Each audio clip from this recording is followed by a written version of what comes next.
Hi friends, welcome back to our channel. இன்னைக்கு இந்த வீடியோல என்ன பார்க்க போறோம்னா இன்னைக்கு லஞ்ச் மெனு என்னென்ன ப்ரிப்பேர் பண்ண போறோம்னு பார்க்க போறோம். ஃபர்ஸ்ட் வந்து பாத்தீங்கன்னா ஒயிட் ரைஸ் ரெடி ஆயிடுச்சு.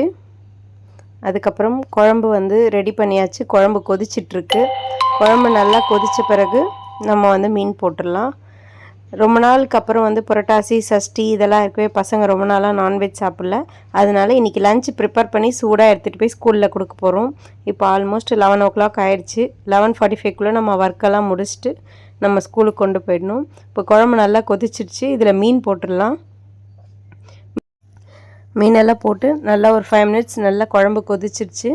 இன்னொரு 2 minutesல வந்து நம்ம கேஸ் ஆஃப் பண்ணிட்டா நல்லா எண்ணெய்லாம் மேலே வந்துடும். இந்த கேப்லேயே நம்ம வந்து மீன் வறுக்க ஆரம்பிச்சிடலாம். மீன் நல்லா மசாலா போட்டு ரெடி பண்ணி வச்சிட்டேன். தவாவும் ஹீட் ஆகிடுச்சு. இப்போ மீனெல்லாம் போட்டாச்சு. மீன் நல்லா வறுத்த பிறகு நம்ம இன்னொரு பாத்திரத்துக்கு மாற்றிக்கலாம். இந்த டைமில் பார்த்திங்கன்னா கேஸ் ஆஃப் பண்ணிவிட்டேன். குழம்பும் நல்லா கொதிச்சு பாருங்கள் எப்படி சூப்பராக இருக்குது. மீனும் வறுத்தாச்சு. ஃபைனலாக பார்த்திங்கன்னா ரசம்.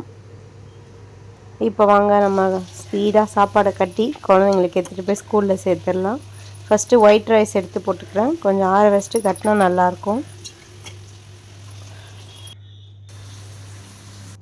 இப்போது குழம்பு மட்டும் ஊற்றிக்கலாம்.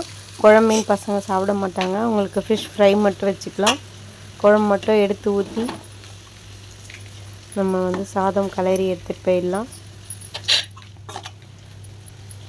ஃபிஷ் ஃப்ரை சாப்பிடுவாங்க, அதனால் ஃப்ரை மட்டும் கொடுத்துடலாம். இப்போது எல்லாமே பேக் பண்ணியாச்சு. இப்போது நம்ம லஞ்ச் பேக் எடுத்துகிட்டு ஸ்கூலுக்கு கிளம்ப வேண்டியது தான். இந்த வீடியோ உங்களுக்கு பிடிச்சிருந்தா மறக்காமல் லைக் பண்ணுங்கள், சப்ஸ்கிரைப் பண்ணுங்கள்.